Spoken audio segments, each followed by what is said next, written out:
Fernando Diag. Opa, fala pessoal, tudo bom? Voltando. Alex Fernando Diag Curitiba.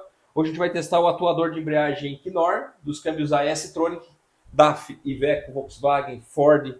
É esse atuadorzão aqui. A gente vai usar o multiteste universal e a gente vai usar um outro dispositivo que está na nossa página, no nosso site frenoparts.com.br, que é o gabarito de esforço, o esforcímetro, simulador de carga, como os senhores preferirem chamar, tá? A gente vai colocar o atuador na furação da flange frontal, tá? Eu costumo fixar somente com 2 parafusos, já é o suficiente aqui para o teste. Então, um parafuso superior e um parafuso inferior cruzado, um em cada cruzamento. A gente vai fazer a pré-carga do atuador, encolhendo ele todo até o fundo do copo. Claro que com a sangria do atuador fechada, ele não vai recolher todo, vai criar pressão dentro do atuador. Ó. Já travou minha manivela. Então o que os senhores vão fazer? Tirar esse bujão aqui, ó, um bujão com a chave 17, que está aqui no lado do atuador, na lateral do atuador, fazendo com que esse ar seja drenado. E aí sim, recolhendo ele até o seu ponto inferior. Coloca-se esse bujão, faz o aperto e a gente vai iniciar a conexão pneumática e eletrônica. Para o teste, não precisa necessariamente estar com a válvula de retenção da entrada, tá? Essa válvula aqui, se não estiver no local, não tem problema. A gente pluga um conector M22 e segue o teste sem a válvula, tá? Então a gente vai colocar a conexão aqui, vai pegar um suprimento de ar e a gente vai fazer a execução do teste.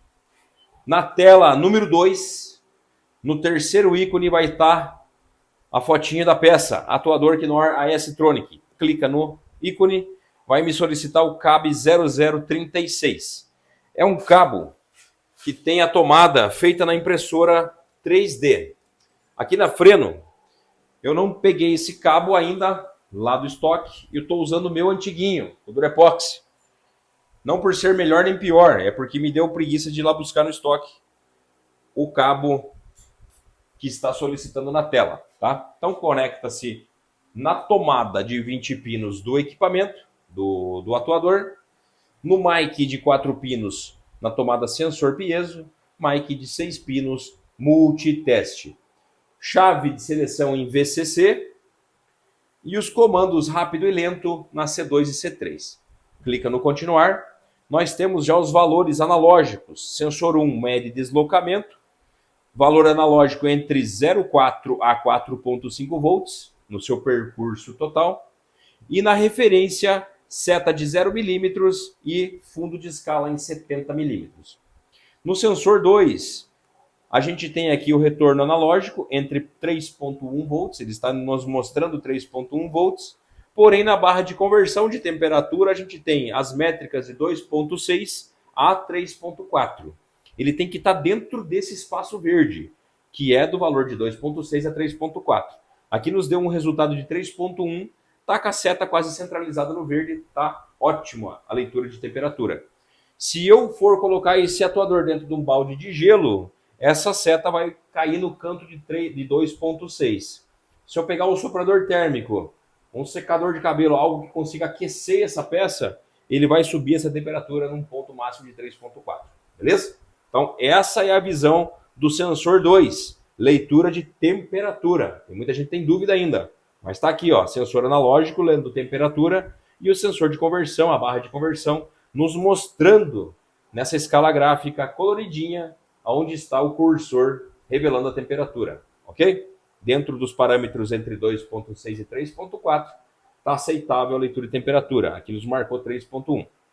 Na barra de deslocamento, com o servo pressurizado, vamos fazer os acionamentos. C2 para o lado A, temos o movimento do servo lento, acionamento lento. E a execução da movimentação nas duas métricas, analógica e de conversão em milímetro, tá?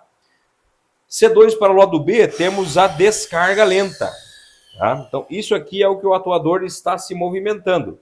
Lentamente ele sobe e lentamente ele esvazia. Fechou? C3 para o lado A, movimento rápido.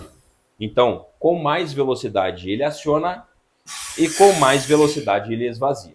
Fechou? Teste de estanqueidade com a pré-carga na mola aqui do acumulador. A gente vai pegar o C3 para o lado A, vai tracionar até o centro da barra. Corta-se o acionamento e deixa essa pré-carga fazer o trabalho dela, que é brigar com a carga pneumática do atuador. Se esse numeral estiver declinando, estiver caindo o valor, a gente tem fuga de pressão do atuador.